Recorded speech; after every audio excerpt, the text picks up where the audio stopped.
മയ്യഴി മോന്താൽ പുഴയുടെ ടൂറിസം സാധ്യതകൾ വിലയിരുത്താനായി ജലയാത്ര സംഘടിപ്പിച്ചു. ചൊക്ലി ഗ്രാമപഞ്ചായത്തിന്റെ നേതൃത്വത്തിൽ ടൂറിസം മേഖലയിലെ വിദഗ്ധരെ പങ്കെടുപ്പിച്ചാണ് യാത്ര നടത്തിയത്. മയ്യഴി പുഴയുടെ ഭാഗമായ മോന്താൽ പുഴയുടെയും ടൂറിസം സാധ്യതകൾ പഠിക്കാനും വിലയിരുത്താനുമായാണ് ചൊക്ലി ഗ്രാമപഞ്ചായത്ത് അംഗങ്ങളുടെയും ടൂറിസം മേഖലയിലെ വിദഗ്ധരുടെയും നേതൃത്വത്തിൽ ജലയാത്ര സംഘടിപ്പിച്ചത്. പ്രകൃതിയുടെയും പുഴയുടെയും തനത് ആവാസ വ്യവസ്ഥകൾ സംരക്ഷിച്ചുകൊണ്ട് റിവർ ക്രൂസ് ടൂറിസം പദ്ധതി നടപ്പാക്കുകയാണെങ്കിൽ ടൂറിസം രംഗത്ത് ഏറെ സാധ്യതകൾ ഉണ്ടെന്ന് സംഘം വിലയിരുത്തി.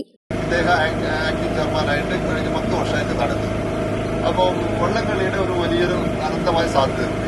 പിന്നെ ഇവിടുത്തെ ഈ ഫിഷിങ്ങിന്റെ ഇപ്പം കാര്യമായിട്ട് ഫിഷിംഗ് നടത്തുന്നുണ്ടോ?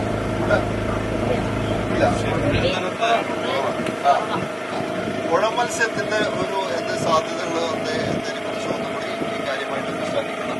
ഈ DPR ഈ ഡ്രഡ്ജിങ്ങിന്റെ DPR തയ്യാറാക്കാൻ വേണ്ടി ഞാൻ ആവശ്യത്തോട് പറഞ്ഞിട്ട് ഒന്ന് സ്പീക്കറിന്റെ ഓഫീസ് ഒന്ന് ഫോളോ അപ്പ് ചെയ്ത് കഴിഞ്ഞാൽ നിർബന്ധമായും നമുക്ക് ഡ്രഡ്ജ് ചെയ്ത് ഈ ആഴപ്പുറമുള്ള പ്രശ്നങ്ങളൊക്കെ ഒഴിവാക്കിയിട്ടുണ്ട്. മോന്താൽ പുഴയിൽ നിന്നും ആരംഭിച്ച യാത്രയിൽ ചൊക്ലി ഗ്രാമപഞ്ചായത്ത് പ്രസിഡന്റ് CK രമ്യ, മുൻ panchayat president VK Ragesh, Malabaricus tourism secretary P Manoharan, Malanad cruise tourism architect TV Madhukumar, royal tourism society MD P Mukundan തുടങ്ങിയവർ പങ്കെടുത്തു. മയ്യഴി പുഴയുടെ ടൂറിസം സാധ്യതയെക്കുറിച്ചും യാത്രയിൽ സംഘം ചർച്ച ചെയ്തു. News bureau, Thalassery.